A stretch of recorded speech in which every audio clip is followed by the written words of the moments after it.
hit a ton, way back, goal!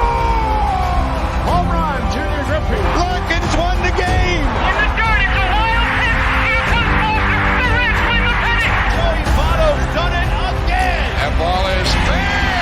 Cincinnati's ahead. 2 games to none. Welcome, Joe Randa to Cincinnati. Cincinnati Reds win the World Series in 4 straight. It was a sweep. Get out of here, baseball. It's gone. Oh, my God. You believe it? Johnny Bench has tied it up. Homer Bailey's second career no-hitter. 7-heaven in 7 consecutive games. Adam Dunn has done it again.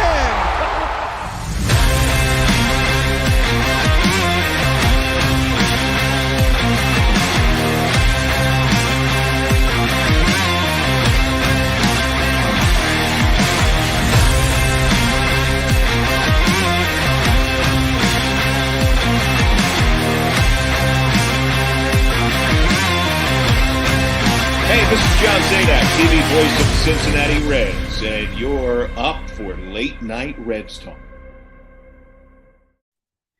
Hey, what is going on? Welcome into Late Night Reds Talk, the live show and podcast that loves the Cincinnati Reds, part of the BLEAV Network, presented as always by BetOnline. My name is Nick Kirby, joined by Carlos Guevara tonight. Our guy Tim Daniel taking the night off. He has been crushing it over at 48 Minutes. Basketball Network. If you're not following them there, make sure you are. Got all your NBA and local Cincinnati college hoops coverage for you. Our show is live streamed on YouTube, Twitter, and Facebook, and the podcast version is always up the next morning. If you're watching tonight on YouTube, please take 2 seconds, hit that like button, subscribe to our channel. Really helps us grow the show. Who knows? It may be the only way you can find us in a week as the world of Twitter develops around us. I'm joined by my guy, Carlos Guevara. Clay Snowden be on in just a second. Carlos, Rule V member, what's up, my man? Not much, man. Just here hanging out in the garage. Nice weather. Ready to talk a little off-season baseball. Let's go. Hell yeah, let's go. Before we get started, before we bring Clay Snowden in, I did want to make sure that we tell you about our partner, BetOnline. BetOnline has the Cincinnati Bengals as 4-point favorites on Sunday at Pittsburgh. What do you think about that line, Carlos? Ooh, I like it. Coming off a bye week. Hoo-day. All day. Carlos says go bet the mortgage. All right. Basketball is back, and BetOnline remains your number one source for all your sports betting needs this season. You'll always find the latest odds, team matchup info, player news, and game trends at BetOnline. And as your continued source for all sports wagering information, BetOnline features live betting, free contests, and giveaways all season long. It's always the fastest and easiest way to bet all your favorite sports and events, whether that's NFL, NBA, NHL, MMA, tennis, boxing, or even golf. Not listed. The best thing to bet on is college basketball. BetOnline, you got to get this in the promo for me. Making a lot of money there. Head on over to betonline.ag to receive your 50% welcome bonus with your first deposit. Just make sure to use our promo code BELIEVE to receive your rewards. That is BLEAV. BetOnline is where the game starts. And let's get started with Cincinnati Reds offseason talk. Let's bring him in. This is our guy, Clay Snowden. Clay, what is going on? Hey, what's up, guys? It's been a minute. It has. How's the offseason treating you? Good. I've taken kind of a break from Reds Twitter and a little bit of break from baseball just to refresh a bit, but it feels good. It's important to take a little bit of a break from time to time. Take a little break, and then now Twitter's gone to hell. What's our alternative? A blessing and a curse. You know, we all say it would, like, you know, look, Twitter's awful sometimes, and trust me, I can definitely vouch for that. If anyone read my mention, sometimes you could really see the downside of it. But look, if it wasn't for Twitter, there's no chance I know either one of you knuckleheads. So maybe it is a curse. I don't know. Yeah, I'm talking myself into it. Ha ha ha ha ha. Okay, not even a courtesy laugh. Dang. Ha.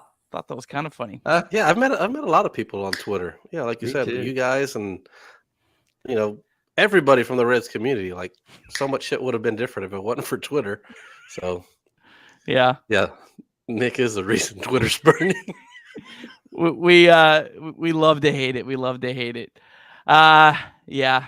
Carlos, before we jump into all the incredible Reds offseason talk, any thoughts on the World Series? We didn't have you on last week. Any other thoughts about baseball before like the last week? Excuse me. I thought it was a really good World Series. I thought it was great for the game. The way that it worked out, like the Phillies being a 6 seed getting there, I think that's great for the game. The Astros being, pretty much the favorite other than the Dodgers and them ending up winning it. I think that's good for the game. Dusty Baker winning made a lot of people happy. The Astros get rid of that little asterisk that they had. I thought it was a really good postseason, a really good World Series, lots of excitement all over the place. Lots of good things to look forward to coming into the next season. So we'll see. What does it say? Resident 4, thankful for all my positive Mike Moustakas tweets from 2020 will soon be deleted forever. Nice. Yeah, I could use a lot. You're not alone, buddy. We could all use a lot of tweets deleted and not archived for the world to see. So yeah, let's find a positive in it. Clay, any thoughts on the World Series or the baseball season ending before we dive full head on into Reds offseason talk? Pretty much echo what Carlos said. I was pulling for the Phillies just because of the story that it created, being the underdog. I like that. But overall, I thought it was good for baseball to get somebody else. I was just really hoping it would not be Dodgers versus Astros. So overall, happy camper. Yeah, at least there was one interesting team. Yeah, thankfully. All right, let's get into the Reds offseason news. Sydney right there, unlike Twitter, Aquino is forever. Oh, you're crazy if you don't think Aquino will be back. you tweeted that, and yeah, I don't know. Nick Kroll said some comments that kind of made me think this might be the end. I don't know. We'll see. I don't know. What does our favorite buddy Nick Kirby say? Don't ever listen to who says? Nick Kroll says, yeah. Maybe eat my own words there. But yeah, we'll start off Aquino, Kyle Dowdy, Jeff Hoffman, Derek Lull, Jared Solomon, and Art Warren were all DFA'd to make room for the players we'll talk about here in just a second. Art Warren was a little bit of a surprise to me. Jeff Hoffman, a little bit of a surprise to me. I'm assuming both of those guys, their injuries were probably the biggest reason why they were on this list. Carlos, let's start with you. Any thoughts on these guys getting DFA'd? Any surprises there? Not really. I guess if I had to choose one, I would say Hoffman, just because how valuable he's been to be able to eat up innings. Seemed like he'd be a lot cheaper than an alternative than what they did pay last year for someone to eat innings. But I don't know. I mean, none of these guys are really a difference maker. Sorry to say it. Hopefully they do have better careers moving on. But right now it's like, okay. Yeah. Art Warren's going to miss the entire 2023 season. Kind of one of those weird things where you have to be on the 40-man roster during the offseason, which is weird. But then as soon as the season starts, you can put him on. I guess it kind of says about Art Warren that the Reds didn't want to hold a roster spot even during the offseason for him. Maybe kind of, what they see about him. I could see a lot of these guys coming back on minor league deals. Clay, you have any thoughts on this? Yeah, I was ready to move on from Aquino. I know that you weren't, but like Carlos said, none of these guys are going to move the needle. Art Warren, I think, was more of a product of had a really good what it was like a rookie year, I guess, with the Reds. Was that 2 years ago? Yeah, he had a good stretch. Every reliever has a good stretch. To me, it wasn't like he was some awesome pitcher or anything like that. So no surprises. Glad that Aquino's gone. Hope that he's not back. Just ready for something different. Back to Art Warren real quick. He's still going to make league salary next year, right? Because he got hurt on the major league roster. Like, just being DFA'd has nothing to do with that.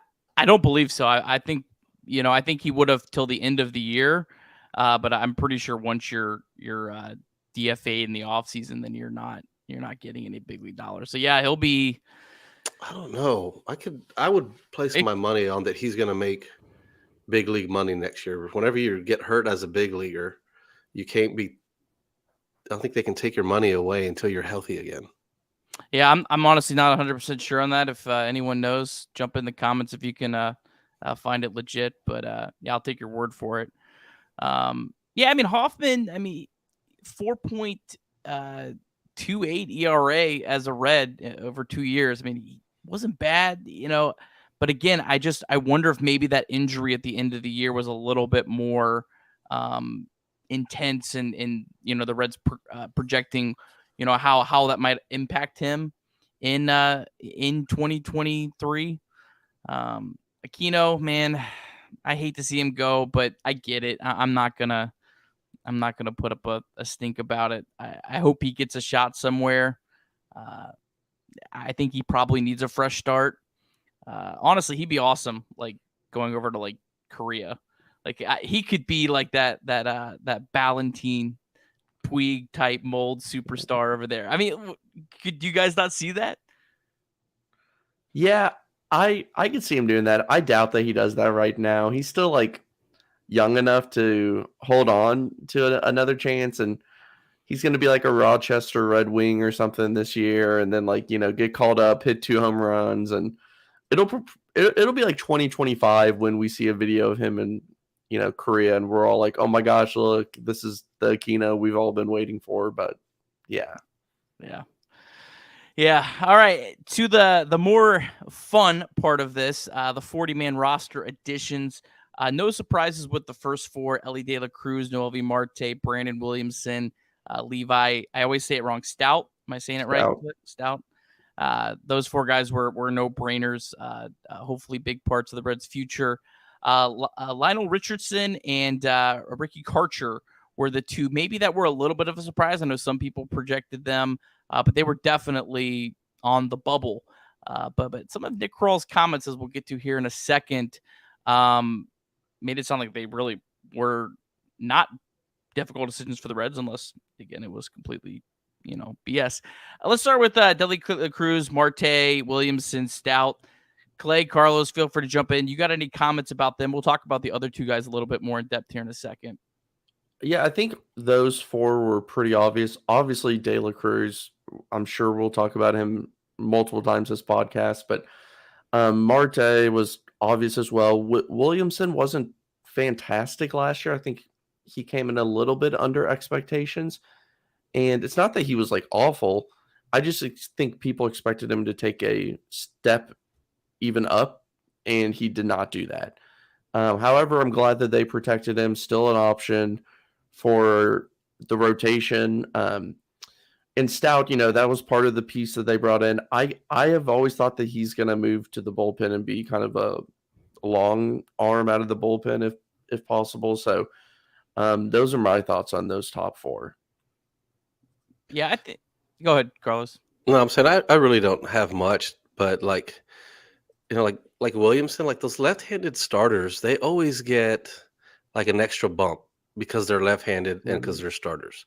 Like probably in all reality, this says Reds number 6 prospect. He's probably around 12 or 13, if we're honest. Like, because going through the minor league system, I saw all these guys and I'm like, what? This guy's a top prospect. His fastball is straighter than hell and he has no secondary pitches. Why is he? Oh, because he's left-handed and he's a starter. Sorry, lefties, but I have to take that jab at you. I've been hearing Aram and the rest of Just Baseball just dogging on relievers. I think Williamson, I think it's fair to say he had a disappointing season, but I also don't think it's fair to just like say, yep, he's a bust. Like he had like a 4.2 ERA. This guy was a top 100 prospect last year for a reason. Definitely needs a little bit more of a run. He's going to get called up to the big leagues at some point. I'd be very surprised if he doesn't make a handful of starts next year for the Reds. I wouldn't be shocked if he's on the opening day roster. But we'll talk a little bit more about the last 2 here in just a minute. Breaking news right before we went on: Buck Farmer agreed to arbitration. I believe he's the first player the Reds have actually agreed. Buck Farmer has been a guy that me, I guess, I don't know about you guys, have been advocating for. big fan of Buck Farmer. I want to see, him with another year. He was really, really good when he came back up in the middle of the season from AAA. The peripheral numbers were all really good. Any thoughts on Buck Farmer, fellas? I mean, I like it for this price, right? You're going to need somebody in the bullpen, a guy with some experience. You can't bring up, and I know everyone wants to do this, and I'm a prospect guy too, everyone's itching to see these guys get called up, but you can't have a team full of young prospects. You have to have some experience, especially in the bullpen. For, 1.75, I think that's a perfectly fine deal to bring back Buck Farmer. And guess what? If he's good, you can always trade him at the deadline. Like, you won't get some huge return, but you can free up a roster spot if one of the younger guys is ready. And if he's not good, okay, well, the Reds team's not going to be good either. So it's not like he's going to be costing, you a playoff series or anything like that. It is kind of funny, like all of the names on the screen right now are just like names of players that are just so mediocre. It's just like a list of mediocre guys who have been hanging on. Yeah, I think you said it best. At that price, it's perfect to bring back. They need something like that. I mean, he still has something to prove, that this wasn't just a one-time deal. So, he's going to come back ready to go. And I want to see him, pitch some meaningful games. Those games in April are going to be meaningful, especially the way that they started out last year. They're going to put more emphasis on starting out, a little bit better, and their games are going to mean more. We really didn't get to see Buck Farmer pitch in a game that meant anything. And, that's a big thing as a reliever. It's, I've said on here several different times, it's a different ball game whenever you're pitching in August and the game means nothing, even if it's a close game, whether it's versus, April. Those games still mean something. You're still in it at that point. So coming in a 3-1 game, it's a lot tougher than coming into those 3-1 games in August. And that's what I want to see out of, these young pitchers. Yeah, I mean, I don't think the Reds are going to go find a free agent reliever that, for that price, like you guys said, that's going to have a chance to be as good as him, or that wouldn't be like some sort of like incredible success story. You know what I mean? So, yeah, excited to see Buck Farmer back. Hopefully he can, continue with what he did at the end of last year, because he was really good. One of the big news of the week, the Reds acquired Nick Solak for the Rangers for cash. He played 35 games in MLB last season before a broken right foot ended his season. Here's a little bit more on Solak. He was a top 100 prospect pre-2020. He's played every position except catcher. He has hit left-handed pitching really well throughout his career. 2019, his last major season, in the last full season in the minor leagues, hit 27 home runs in 419 at-bats. Below average defender, but the last 2 years have been a little bit improved. And he's very fast, 85th percentile in sprint speed. He was a little bit higher than that a couple years prior. I'll start. I mean, he seems like a guy that where the Reds are at, seems like he's absolutely worth a shot. I think worst case scenario, maybe you're putting him out in right field, platooning with like Jake Fraley. Best case scenario, he looks a little bit closer to that guy that was a top 100 prospect just a couple years ago. Clay, I'll start with you. What was your thoughts about the Reds picking up Solak? Yeah, I've actually been a fan of Solak for some time, and I even thought before the season I was talking with Colby Olson, who works for Just Baseball, about a straight-up trade, Solak for Senzel. Very similar career paths to this point, similar position, a lot of similarities, and I thought, hey, that would just be an interesting change of scenery type trade. So I like him.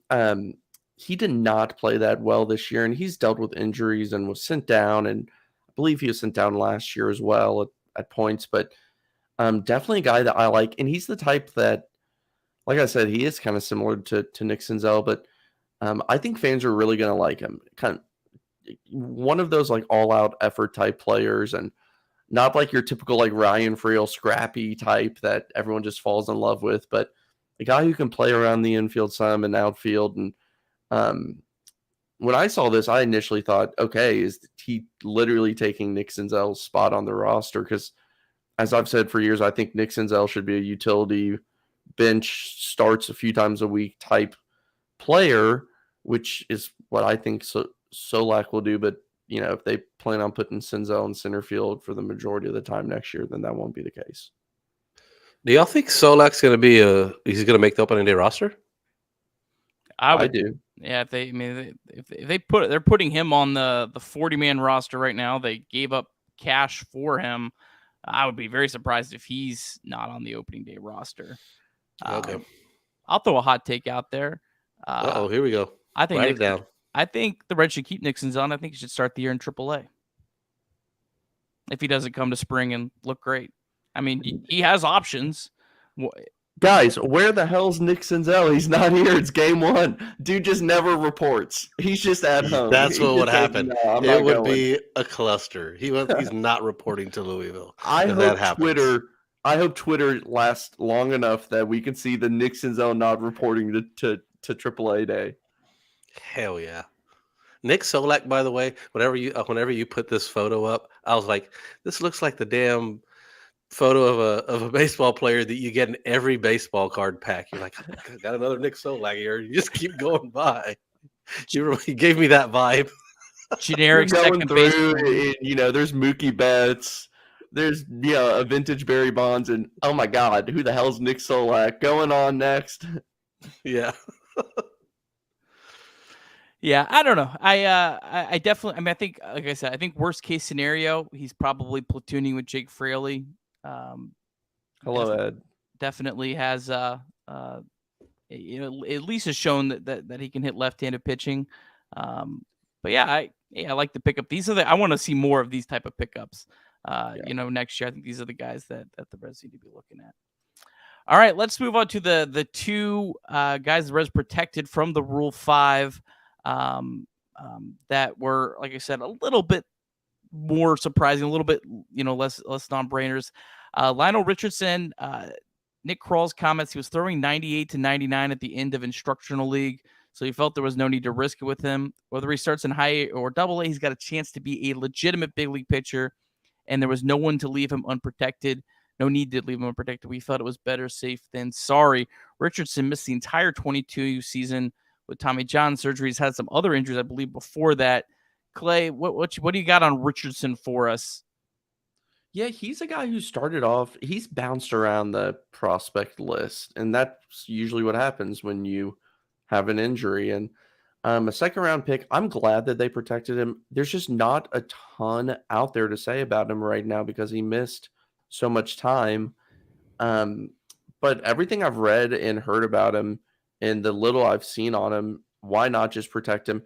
And another thing to keep in mind is all because you're added to the 40-man does not mean you're on there forever. Like, I think he'll stay on at least for, a while, but it's not like he signed some 8-year contract or anything, he's added 4 now and we'll see what happens. But definitely a guy who's going to be intriguing to watch this upcoming year in the minors, especially just because, a guy who no one really knows too much about recently because of injury, they must really think something of him, right? If they're going to add him, because usually you could say, oh, I can sneak this guy through the Rule 5 draft, no problem whatsoever. So he must have shown them something that they definitely want to hold on to. Yeah, I know I saw a tweet that the pitchers are far more protected in the Rule 5. And Carlos, I wanted to ask you about this. I mean, it would be a lot easier to hide a pitcher on a major league, a relief pitcher, especially on a major league roster for a season than a player like Avon Johnson, the one of the guys that was on the bubble who really isn't ready for the big leagues but be a position player. It'd be pretty easy to hide a reliever at least for a while, and relievers get hurt a lot too, so that could also be a way to keep a guy on your roster. Yeah, I mean, for sure. Like, it's way easier to hide a relief pitcher. Usually you don't have to use them very much unless you need to. And if they turn out to be valuable, then that's awesome. But yeah, like in my case, I was basically used to mop up. And, I know if I would have pitched better, I would have like, I don't know. It's just way easier, like you said, just to hide them because you can, even if you have to pitch in close games, you have to pitch in blowouts. Um, the little fake DL stints or IL stints that they put you on, it's much easier. Position player, you're taking up a bat, you're taking up a legit roster spot from someone, and pitching. If you can pitch at Double A, you can pitch in the big league. So it's not like you're going to make an ass out of yourself. So I don't know. Yeah, I'm with you. I think teams like the Rays have kind of made a living off of this, of claiming these pitchers with these high upside that maybe aren't ready and just kind of throwing them out there, and if they don't work, hey, you just you move on. And yeah, because I just feel there's so many more pitchers, like especially relievers, that are capable of pitching in the big leagues than there are position players capable of playing in the big leagues.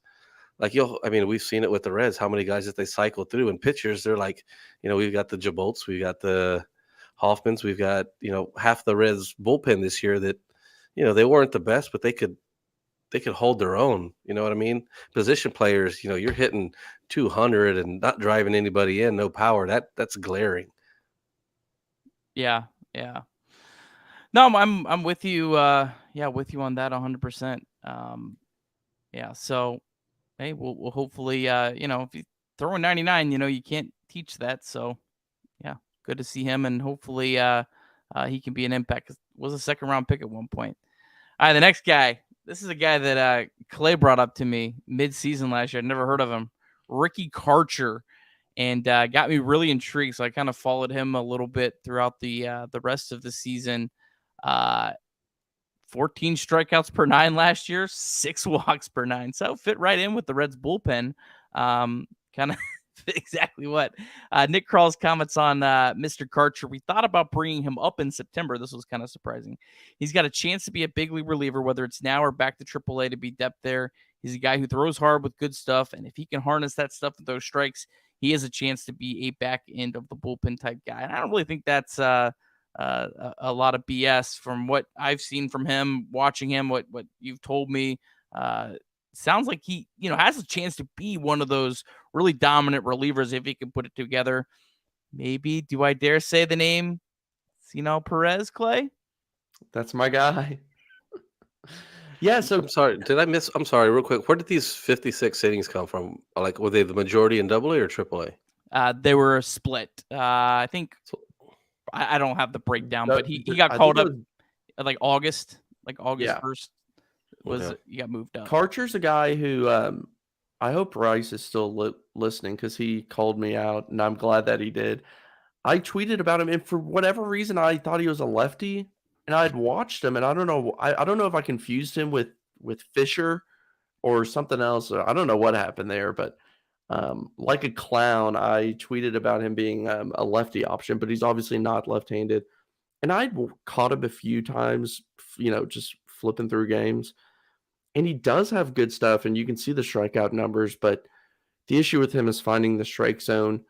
And I had talked to somebody who's follows and works in AAA very closely, and he did not have good things to say about Karcher at all. Did not think that he would be able to stick. So we'll see what he does, but Nick Krall seems to like him, but we're told not to listen to him. Yeah, and those numbers to me, like that walk rate is ridiculous. That's a lot per 9. That's a lot. And that 3.65 ERA, you give that another, that's a 4. I don't know how he would say he has a chance to be a back end of the bullpen guy with those numbers. That's a little crazy. But the strikeouts is something to look at, but that's way too many walks. Yeah, but he did finish the year in AAA, so he would definitely be, when you're thinking of Rule 5 guys, you are obviously wanting guys that have a chance to be claimed. Like if it's a guy that you really like that's in single A that no one's going to actually keep on the roster all year, you could be a little bit more risky.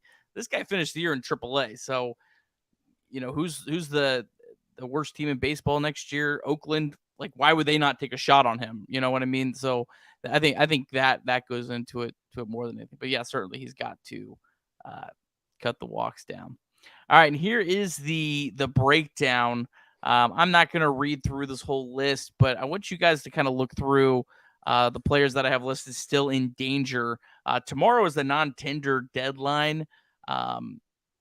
Reds could still non-tender Sessa, Dunn, Senzel, Farmer.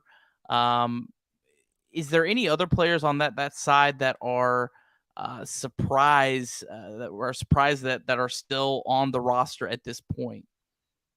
Daniel Duarte was a guy who was added to be protected from the Rule 5 and was injured all year. I'm pretty sure all year. He may have come back at the end. I don't know. That just feels like the type that, you could cut bait on and it wouldn't be the end of the world. Matt Reynolds, I mean, he's likely gone. Other than that, I mean, Moretta, I think they hold on to. Joel Kuhnel kind of feels like he's on his last chance. In terms of just like surprise non-tenders, maybe, I just don't know what to think about Nick Senzel. It seems crazy that they would non-tender him, right? Like they would just hold it, especially because they want a righty outfielder who can play center. But I just got a weird feeling about just like his vibe on the team. And maybe it's best if they just move on. I don't know that for sure. I'm just going with, I just kind of feel like it's a strange vibe there. And Kyle Farmer, I mean, I don't know. I would be okay with moving on from Kyle Farmer. I know a lot of people would not be. And it's not because I hate Kyle Farmer. It's more just like, there's more at-bats to go around. And what are the Reds going to focus on in 2023? I don't know if it's more important to give Kyle Farmer at-bats or, a number of these prospects. Yeah, there's so many guys on that still in danger list. Like, what is there, maybe 2 or 3 that were like, oh, I hope they didn't get rid of him. Like the rest of them, they can all go. Like, I don't think Reds Nation will blink an eye. Like, well, it's good having you, but I mean, none of those guys are gonna. I think you make a case for just about any one of those guys cutting them loose. To be honest, Yeah, for sure. Like Sessa, I think is worth hanging on. Farmer, if he takes a pay cut. Yeah, that's the thing I don't think is gonna happen. Yeah, like I mean, and any of the other ones. Other thing, like, what if they just have a conversation with management? I know this seems like it wouldn't happen, but what if they're just looking for a different opportunity? Like, if it's someone like, and I just picked this name because it fits the mold here, but like Stuart Fairchild, if he was like, hey man, like, I just don't know, I'd rather look for a different opportunity, like, they would probably be like, yeah, well, okay, I'm not saying these players can just go up and ask, hey, cut me. But if it makes sense for both parties to move on, kind of maybe like a Nick Senzel, maybe that happens. Now, Fernando Cruz is like 32 years old and was a rookie last year, called up in September. So probably a guy who, but I kind of like what I saw, honestly, but a guy Stop it. I'm a guy who could always. You don't mean that. Just stop it, Clay. Let me finish. A guy at the end of the 40-man, right? How often do those guys get shifted on and off, right? That's the kind of guy he is. Yeah, good comment. He's the kind of guy that was, what was he, the 78th man added at the end of the season? Oh, yeah. I mean, yeah. There's a reason story, for that. right? Yeah, good comment here from Carrick. This was earlier in the show. I saved it for this. I'd be shocked if there's a couple openings on the 40-man before the Rule 5 draft. Yeah, I agree. Absolutely. There's probably at least five guys on that player still in danger that will not make it through the offseason. Because number one, the Reds are going to want to pick up some guys in the Rule 5. Number two, the Reds are going to want to pick up some free agents. Whether they're the free agents you and I want, they're still going to pick up more. So there's going to be more cuts made. I also have no idea how Matt Reynolds is still on there. That was the name that I think feels like the most glaring. I don't know if maybe he's just like a protection to give them more options so that they want to do this offseason. As you notice, there's not a ton of big league shortstops right now. I guess Matt Reynolds is kind of a big league shortstop. No. But not very many on the Reds roster either. So, okay, I have a question, I guess. So, Alan Serta, right? He's got a lot of tools, still needs some refining, but how do you keep like Fairchild, Serta, Ciani, Friedel, right? The list goes on and on and on with these outfielders who, to me, all kind of fall in the same, They're all the relatively same speaking, dude. a same tier of player, right? Yeah. Like, you can't have your roster full of players like that. So it makes me wonder, like, okay, Senzel, Fairchild, like, are these guys going to stick, or are they going to be here on opening day? Because I don't think that they cut Alan Serta off the 40-man. No chance. No chance. I mean, push has to come to shove at some point, because I think Ciani's on there, especially because he can play center. I think Friedel showed plenty to obviously not only be on the roster, but get playing time. Fraley, you brought in Solak. Like, I don't know. Yeah.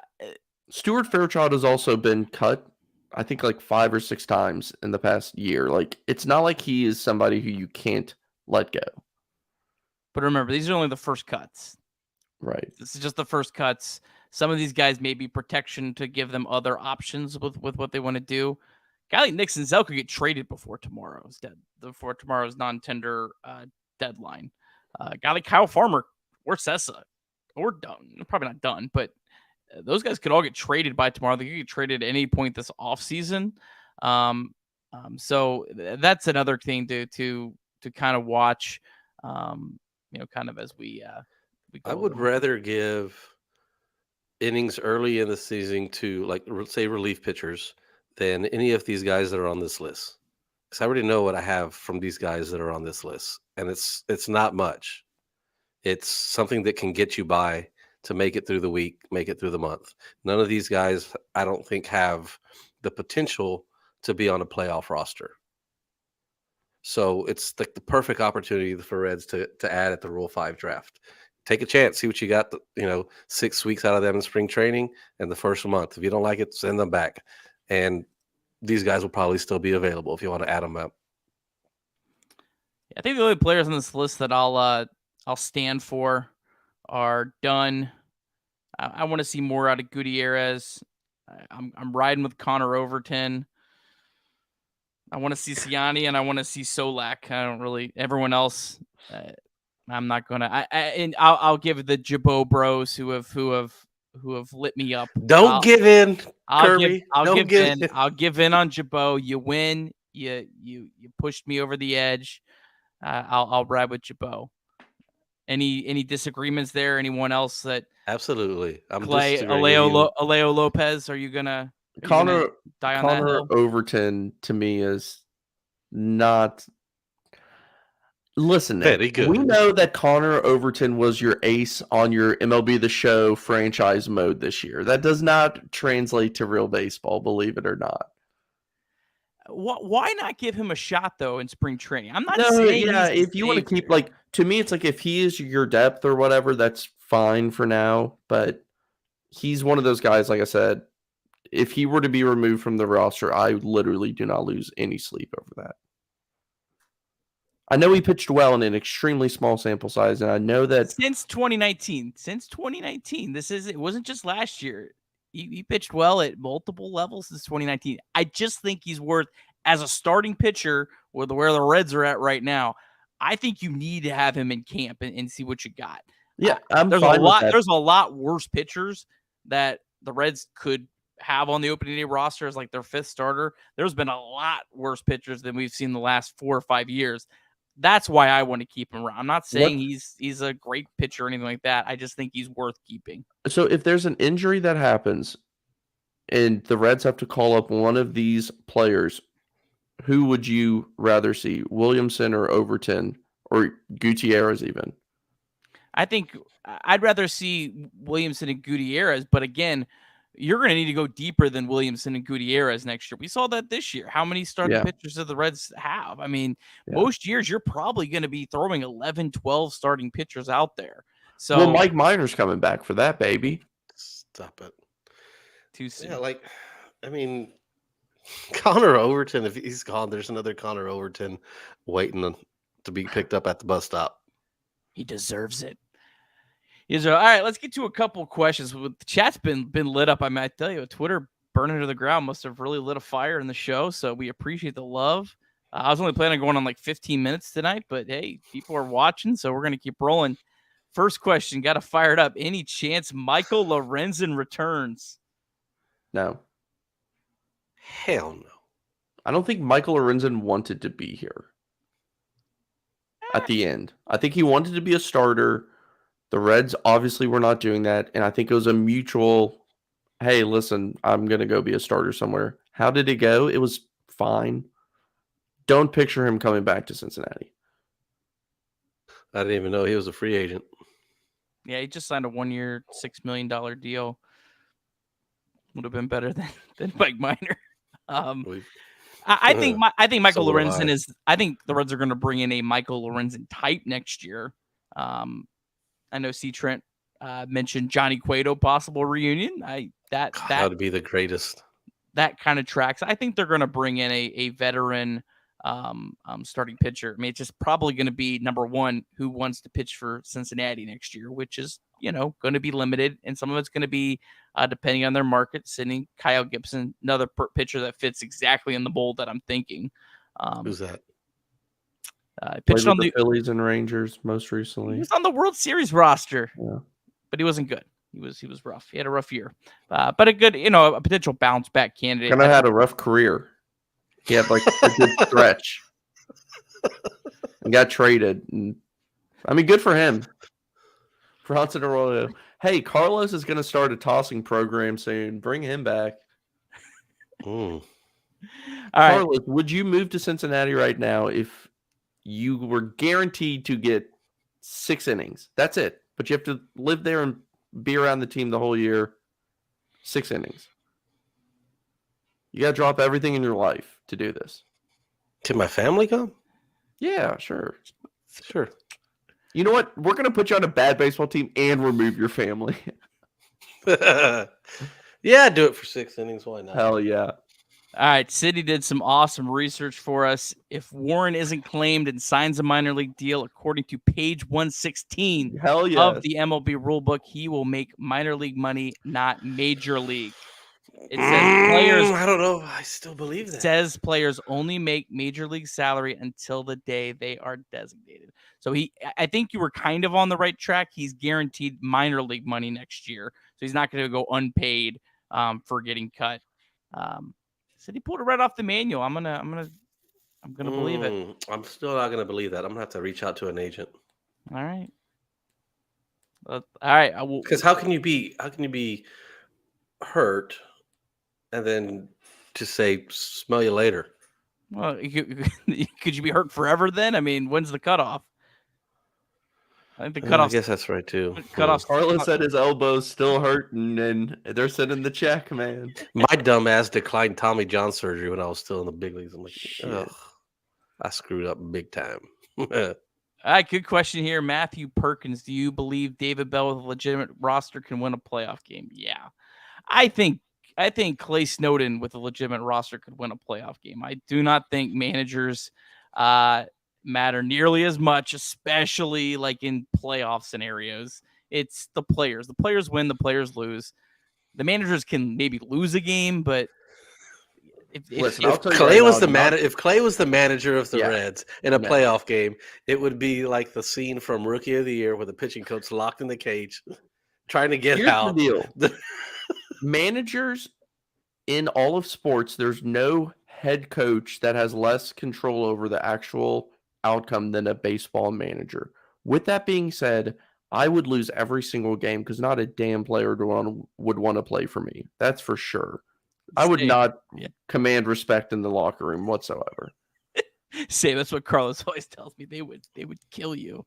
And I would say, talk to the computer. I don't run the simulations. Talk to the computer. But another good question: if Sessa makes the team, is he in the bullpen or rotation? I think he's a hybrid. I mean, I think he's your option for both. I think you'd see him probably make 10 starts and the rest relief appearances, depending on injuries and everything else. Yeah, he probably ends up starting in that starting rotation because somebody gets hurt early in the year. Then he moves back to the bullpen. Then he goes back and forth. Plays the Trevor Hoffman role. Do you have a price tag on his arbitration projection? I think it's 2.4. Hold on. Oh, that's lower than I thought. 2.6. Okay. Sad that I have that pretty close on the top of my head. Psycho. Here's a What do you banger do for fun, buddy. Here's a banger of I researched Reds arbitration numbers. Here's a banger of a question. Who's the worst free agent signing you could think of for the current Reds team? Like, who would be the worst player to sign in this free agent class? Yeah, I mean, I'm we're not going to throw out Bronson Arroyo again. I think it has to be a legitimate free agent. I got an answer. You want me to go first? Aaron Judge. I think the Reds signing a 10-year contract would be the worst thing they could do right now. So anything long term would be. But the that's worst thing also not. That's also not realistic. Let's talk realistic. I mean, Tommy Pham. I would say I'm not going to say a specific player, but a high-priced bullpen arm for a 4 Call him out, Clay. Call him out. That would be bad. I also think another one I would not like. Ooh, I like Bryce there, Dansby Swanson. I'm very anti paying players off of a career year that's better than, even way better than average. Dansby Swanson to me is not going to play anywhere close to that number, and he's going to be extremely expensive. Tommy Pham, Reds in 4. I like that one. I know Carlos would be on that. I'd rather have Tommy Pham for another year than any. I don't really care who they sign for 1-year deals. It's the multi-year deals that I'm worried about. Ooh, Wilson Contreras would be another one for me. Yeah, Wilson Contreras at a 6-year deal would be awful. So well, that would be awful. Yeah. Well, at least 3/4 of Reds country would be happy because Stevenson would be able to DH or play first base. No, I think Contreras would DH. He'd come to Cincinnati and say, listen, no, I just got my deal. I'm not getting down and bending my knees down 162 games. I'm DHing. All right, another good question. Thoughts on Marte, Elly De La Cruz, and McLean in the bigs next year? I would be shocked if Matt McLean and Elly De La Cruz do not play for the Reds next year. McLean would be ahead of De La Cruz. I think McLean could be on the opening day roster, depending on how things shake out. Marte start at second base. Yeah, with Jonathan India in left field. I think Marte is probably a long shot to play next year on the big leagues. I mean, if he has a monster, first out, maybe it's a September, maybe a September call up, but that's really. I don't think it's a long shot. Really? Because, I mean, he's going to be on the 40 man. You get an injury or two. We've already talked about it, the injury bug. I mean, you never know. Call him up. I would prefer him not to play at least until the second part of the year next year.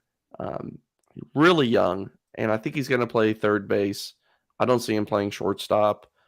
Because of that, I'd rather give Spencer Steer third base, and I don't want to see Mike Moustakas, period. So, Carlos, I wanted to ask you when we were going through the roster, why not just cut Moustakas now? Is there any value to keeping him around at this point?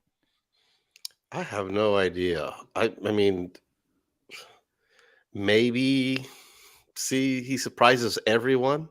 There's this small possibility. They're hey, maybe he comes back in shape. Hey, maybe he comes back healthy as F. Hey, maybe he hits for power in spring training. That's the only reason why. Because there's millions invested in him. But other than that, the dude doesn't want to be there. Cut ties. Yeah, I think he's more of a negative. I don't know Mr. Moustakas' his heart, but it does not seem like it's in it at this point. No, I think can they get him on one of those people see that the coaches talk. They have those meetings with the GMs, with the assistants, and they're listen, this guy's not good for the young guys. He's not good for the culture that we're trying to build right now. That's going to hold something. Unless I think he'll retire this offseason if you make him come to camp or sit through the season. I don't know. Cut him on the very last day of spring training just to make him do it. That's kind of what I see happening. I kind of see it being the exact same thing as Shogo last year. We're going to make him go through camp, make sure he's toast. I forgot about Shogo. Oh, my God. How dare you? Pat asked, years ago. What prospect are you intrigued by that we haven't talked about yet to play on the Major League roster? Carrick answered it for me. Christian Encarnacion Strand. No question. I think he has a small chance of being on the opening day roster. I think he plays for the Reds next year at some point. Do you have anyone else maybe to be different, or do you not agree, Clay? I agree, but just to be different, I will say Serta, just because I'm so intrigued by that power. There's a lot that scares me. The strikeout rate and kind of the effort in his swing at times is a little high, but he's like the type of guy that if it all pans out for him, like that could be a really exciting prospect. Plus fielder, plus speed, plus power. One of those players that if he blossoms into what he could be and reaches his full potential, the 100% outcome, could be a really, really fun player. Yeah.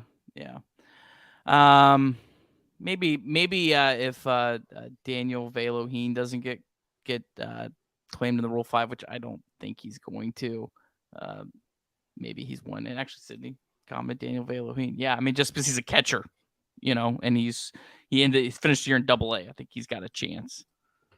All right, let's move right through this. We're rolling it. I love this. Thanks everyone for commenting, interacting. Reds baseball talk, November 17. This is beautiful. I just looked through some of what's going on in the hot stove, because I did promise we were going to get Carlos's reaction on this.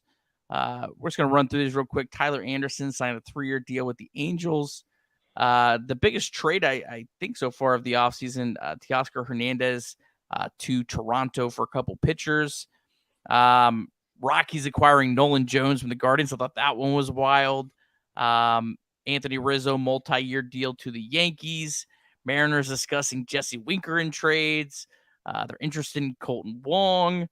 They're very fascinated to see what the Brewers do this offseason. A whole bunch of Cubs news. Contreras declined his qualifying offer. They're looking for another catcher. Expecting to add a starting center fielder. Competing for in the shortstop market, maybe Correa. Carlos, what's your thoughts so far on the hot stove so far? It's warming up, baby. Seattle's not taking much time. They did another trade too, didn't they, tonight? Kyle Lewis, yeah. Yeah, Kyle Lewis. Sorry, I didn't get time to add that. They make a trade every 10 minutes.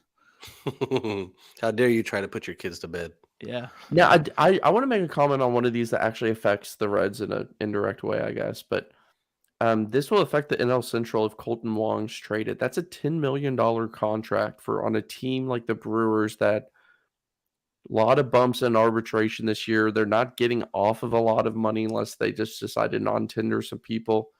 Removing $10 million from them for a player who I think is average at best, man, I don't want that to happen because I don't want them to have $10 million to spend.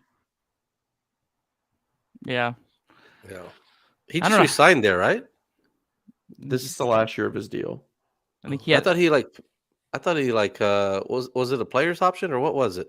Because they just announced it, I thought. Yeah, it was an option that was picked up. I think he only signed a 2-year deal. It was a short contract. But yeah, I'm fascinated to watch the Brewers. I have no idea what direction they're going to go in this offseason. And I don't want the Cubs to get Correa because I just have the feeling like he's just going to crush the Reds in Cincinnati. Yeah. I don't know. I think Correa's got that real risk of being a bad contract in a couple of years, just with kind of his injury history. And we've talked about it before, but man, the Cubs signing bad contracts, that's how the scale gets even with them and the Reds. When they're paying $20 million to Jason Hayward, that evens the scale with the Reds. Because the Cubs, they spend more than the Reds, when both teams are good. But it's like 40, 50, 60 million more. It's not this Dodgers and Oakland A's gap or anything. It's not that crazy. Dansby to Wrigley. Yeah, there we go. I like that. All right. Some other news. Alexis Diaz and Nick Lodolo did get some Rookie of the Year votes. So congrats to those guys. Reds going to be playing in Vegas. Carlos, you making a trip to watch the Reds and A's in spring training on March 4th and 5th? Nah, I'm saving my my flight for Cincinnati opening day. There you go. See you there, Clay. Might swing that, yeah. Not during conference. It's not optional, conference buddy. tournaments. Oh, okay. Yeah, I'll be there. Here's the rest of the MLB offseason calendar. Non-tender deadline is tomorrow, so like we said earlier, could be some action, maybe some trades, but we should know if the Reds are for sure keeping all those guys. Could the Reds be making a trade for another team that has a player that they don't want to tender a contract to? Those kind of things could happen tomorrow, so watch for that tomorrow. Winter meetings are coming right up. And we got the draft lottery and the Rule 5 draft. We'll talk a little bit more about that when we get closer. Carlos's favorite topics, but we'll be sure to hype all those up. Elly De La Cruz, he is tomorrow is his last day in the Dominican League.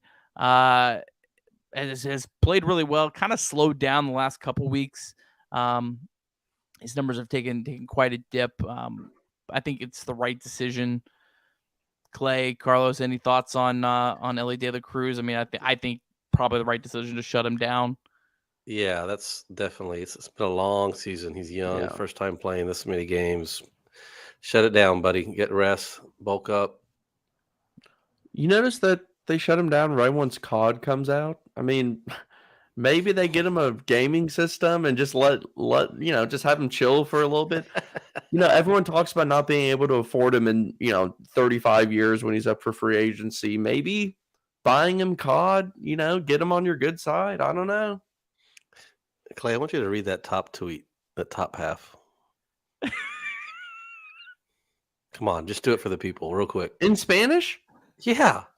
Oh, that would be no bueno. Let's try it. The first sentence. Go for it. What if I just Elly De La Cruz? Perfect Spanish.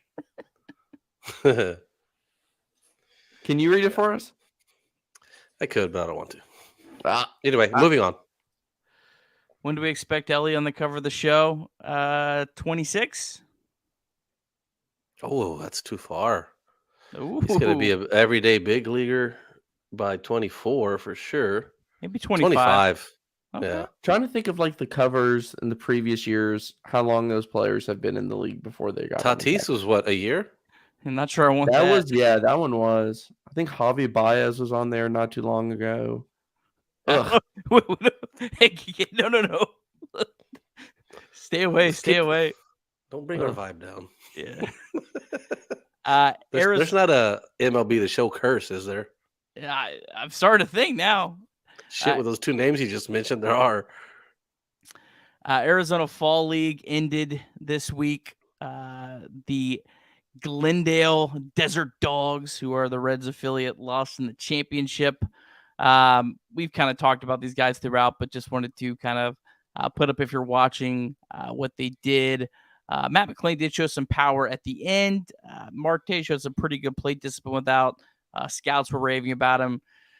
I don't feel like Rhys Hines. That's the one I did want to talk about. Rhys Hines, Clay. I don't feel like he really did himself any favors. I know he showed some power, but man, 6 walks and 35 strikeouts. That's rough.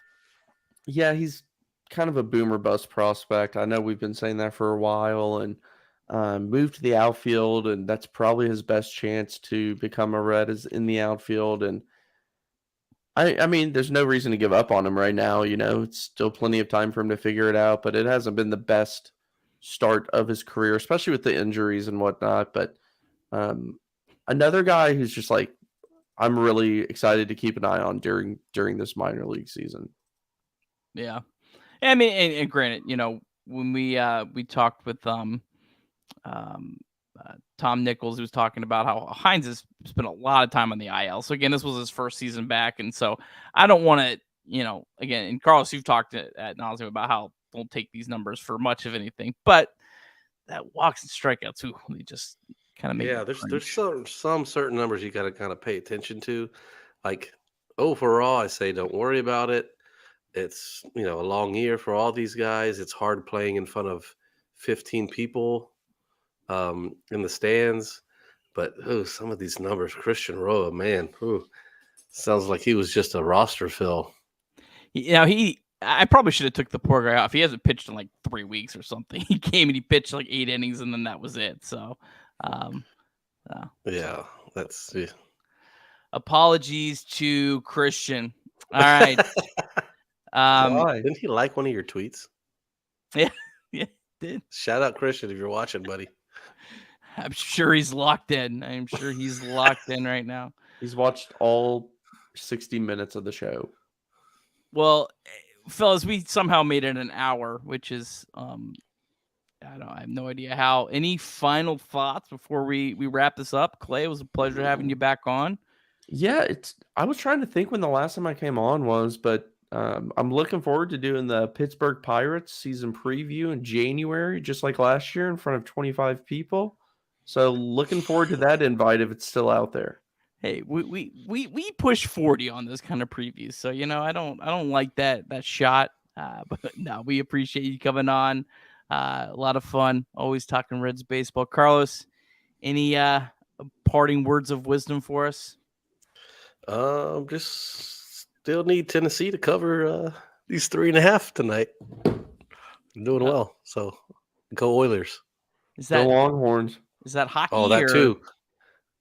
No, the Titans, formerly known as the Oilers. If there's football on tonight, yeah. Who would have known? Yeah, how about them Horns last night? Mm-hmm. Yeah. Looking good. Yeah, thanks Gonzaga. Appreciate that bet. Upcoming schedule. We'll be back in a couple days, Monday next week. Actually, Monday the next 2 weeks. You see the rest of the schedule if you are watching. So we'll continue to talk about the rest of the offseason, talk a little bit about Reds Fest in the upcoming weeks, talk about the Rule 5 draft and all that coming up as well. As always, Late Night Reds Talk is presented by BetOnline as part of the BLEAV Network. If you haven't, please take 2 minutes. Go subscribe on YouTube. That's how you can stay up to date with all of the latest Late Night Reds Talk content and all of our live shows and all of that. If you could also subscribe on wherever you watch or listen to Late Night Reds Talk, we do really appreciate that. For Carlos, for Clay, I'm Nick. Have a great night, everyone.